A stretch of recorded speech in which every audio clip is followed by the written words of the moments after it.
গুৱাহাটীৰ হাউকুছিস্থিত regional college of health ছায়েন্সৰ উদ্যোগত অনুষ্ঠিত কৰা হয় বিনামূলীয়া চিকিৎসা শিবিৰ। নালাপাৰাত অনুষ্ঠিত এই শিবিৰত শতাধিক লোকে অংশগ্ৰহণ কৰে।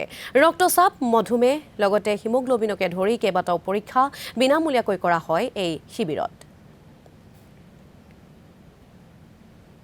কলেজৰ ফালৰ পৰা যিখিনি টেষ্ট কৰিছিলোঁ সেইখিনি আমি যেনেকৈ আশা কৰিছিলোঁ সেনেকৈ আমাৰ মানুহৰ বৰ্তমান উপস্থিতি আমি পাইছোঁ।